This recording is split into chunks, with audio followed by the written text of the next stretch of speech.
Nagpapasalamat po ako sa Panginoon dahil kinahabagan po ako na mula nung nandito po ako sa oras ng Himala, doon ko nakita ang paghawak ng Panginoon sa amin at higit sa lahat sa pamilya ko at sa pagkakaloob ko na pagsunod po sa mga panawagan ng lingkod ng Diyos.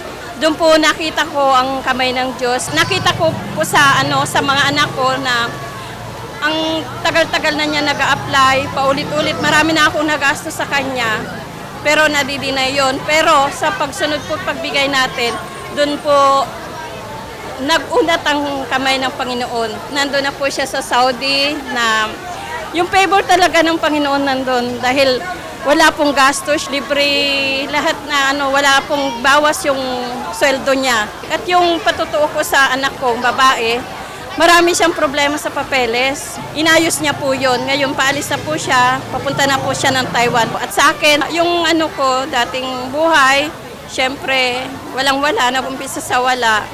Tapos, nakapag-abroad ako na walang gastos sa pagsunod nga natin sa pagbibigay. Sa bawat namin, kontrata, dinadagdagan ng sweldo namin. Nagpapasalamat ako dahil 3 years akong walang day off. Kinahabagan naman ng Panginoon kahit anong oras pwede na akong lumabas. At ang sweldo naman, syempre, nandun ang pagpapala. Hindi na po namin kailangan magsalita sa amo namin para dagdagan. Siya na po nagkukusa. Sa pagdating ko galing Jeddah, nagpa-Thanksgiving ako, praise the Lord. Hinipo talaga ng Panginoon yung buong pamilya ko. Papasalamat po ako sa Panginoon na kami po pinagpala buong pamilya. Ligtas na kami, praise the Lord. Kaya magkaloob lang tayo, sumunod tayo sa panawagan ng lingkod ng Diyos at kayo mapagpala. Ako po ay isang negosyante na talaga pong sabihin na po natin na palibhas ay ang buhay ko po ay nabuhay lamang sa sarili kong kaparaanan, umasa sa sarili kong lakas. Yung akin pong hanap buhay na dati ay sabihin na po natin na medyo malaki, dahil nga po tayo wala po sa Panginoon, bigla-bigla po siyang nawala, as in nalugi po. Ngayon po, pinalad po tayong makakilala po sa Panginoon. Unang simba ko, nagbigay po ako sa Lord ng 20 pesos. Sabi ko, sa Katoliko, pwede 10, magbigay na nga ako dito ng 20. So kahit hindi bukal sa loob ko, nagbigay ako ng 20, pero yung 20 pesos ko palang binigay na yon, praise God, pag-uwi ko ng bahay namin, ang natunghayan ko ay isang customer na namimilit na gawin ko yung kanilang landscape. Ang sagot ko po hindi po naman ako marunong mag-landscape. Meron po talaga akong landscaper, nangungumisyon lang po ako. So, ang ginawa po sa akin ng customer, himala nga po ng Panginoon, pinilit po ako ng pinilit. Kaya ko daw pong i-landscape yung tahanan nila.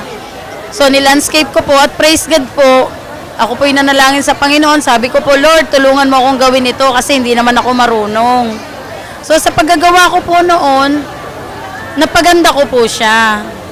So, yung 22,000 po na binayad po sa akin nung unang customer ko sa landscape, pinamili ko po ng halaman, pinamili ko po ng mga paninda, inubos ko po. Hindi na po uli ako bumalik sa oras ng Himala kasi akala ko na naman, sa galing ko na naman po yun eh. Isang araw po, sabi ko, makabalik na nga punta uli ako doon sa oras ng Himala.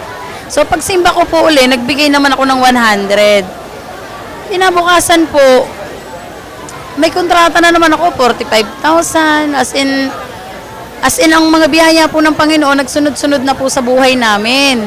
So, nung pong sunod-sunod na po yung aking landscape, sabi ko po sa asawa ko, Daddy, wag na muna tayong sumimba kasi mamili muna tayo ng paninda natin. So, hindi nga po kami nagsimba. Anak ko, anong nangyari po sa buhay namin, 1 linggo po kaming walang benta.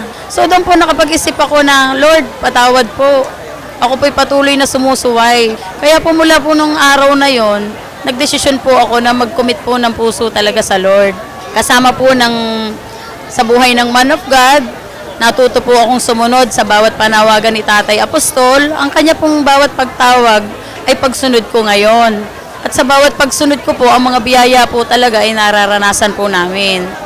So, mabuti po ang nangyari po sa buhay ko, yung kapiraso ko pong garden, lumaki po ng from 250 square meter, naging 500 square meter.